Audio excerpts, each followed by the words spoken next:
자, 역사를 가장 역사답게 황현필입니다. 이 타이밍에서 제가 언젠가는 이런 역사 강의를 좀 해야 되겠다라는 생각도 있었기 때문에 한번 좀 해보고자 합니다.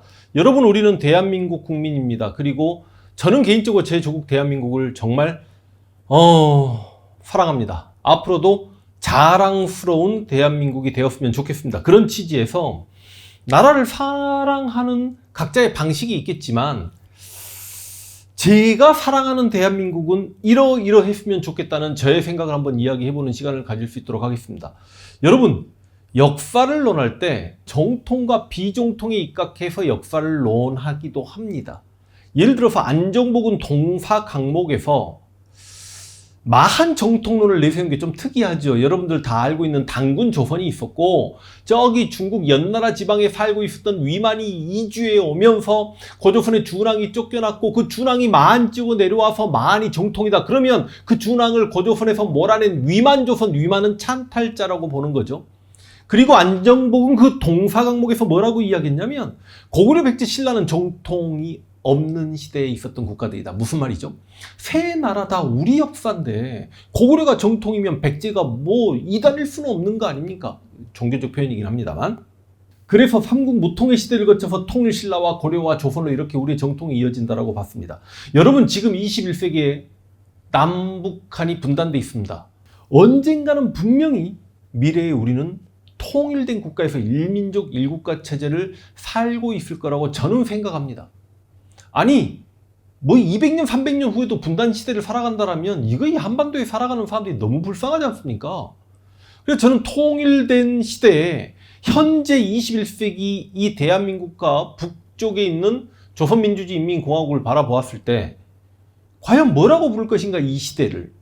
전 남북한 분단 시대다라고 부를 확률이 크다. 그런데 후손들은 이 남북한 분단 시대의 정통을 어디로 볼 것인가? 아마 여러분, 그 미래에도 일베 같은 친구들이 있습니다. 있겠죠.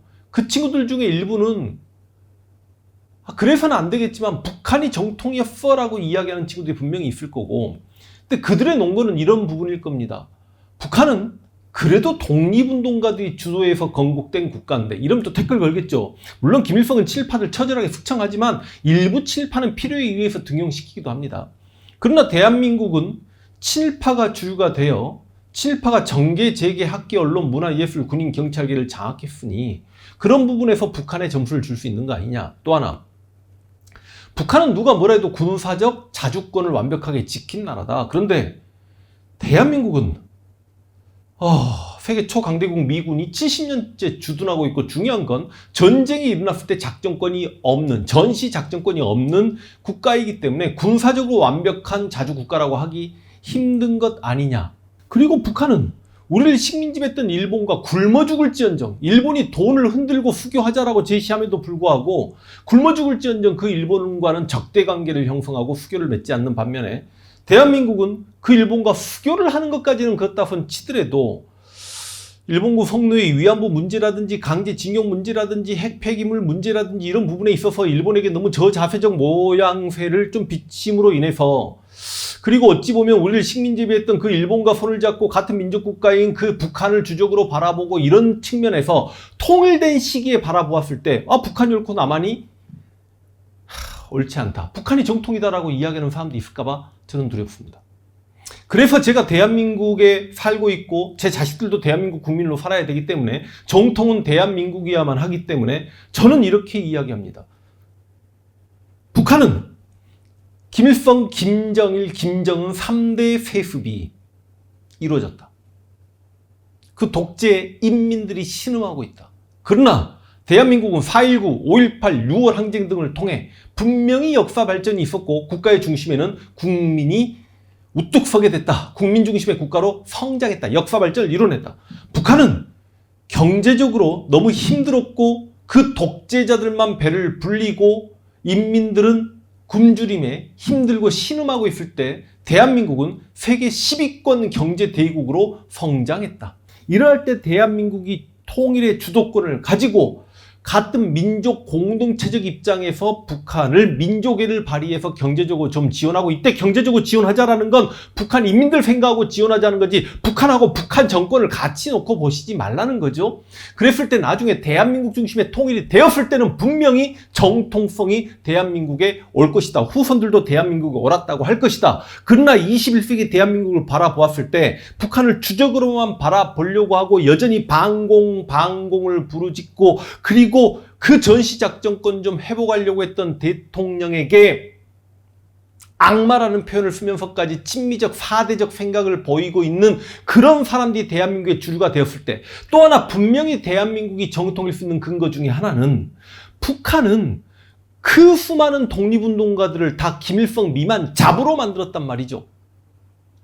그러나 남한에서는, 대한민국에서는 그 독립운동가들을 선양하고 역사 수업 시간에 학습하고 또 그들을 존경하고, 그러므로 인해서 정통성을 대한민국이 갖게 되는 건데, 그걸 현재 대한민국은 그 독립운동가들을 존경하는 마음조차 북한처럼 가려고 하고 있으니 너무 안타깝다는 말씀과 더불어, 여러분 그래도 정통성이 있어서 후손들이 왈가왈부할 것 같으면, 저는 이 21세기 남북한 분단 시대에 북한 사회주의 헌법의 서문과 대한민국 헌법의 전문만 비교해봐도 답이 나온다고 생각합니다. 여러분, 북한 사회주의 헌법 서문 한번 볼게요. 진짜 코미디입니다. 조선민주주의 인민공화국은 위대한 수령 김일성 동지의 사상과 명도를 구현한 주체의 사회주의 조국이다. 위대한 수령 김일성 동지는 조선민주주의 인민공화국의 창건자이시며 사회주의 조선의 시조이다. 미쳤죠? 아니, 헌법 서문에만 김일성 이름이 24번, 김정일 이름이 18번 나옵니다. 여러분 진짜 맨정신 갖고 있으면 헌법에 이런 헌법이 실려있는 나라가 대체 어디 있으며 이런 김일성과 김정일을 존중하고 존경할 수가 없죠. 아니, 그래서 저는 학생운동 하셨던 분들 중에 아주 극소수 주사파 분들은, 어린 시절 20대에 이렇게 김일성주의에 빠져 있었던 분들은 성인 되고라도 분명히 자기 반성을 해야 된다고 생각합니다. 그런데 그에 비해 우리 대한민국 헌법은 얼마나 아름다운가 한번 보겠습니다. 우리 대한민국 헌법의 전문입니다.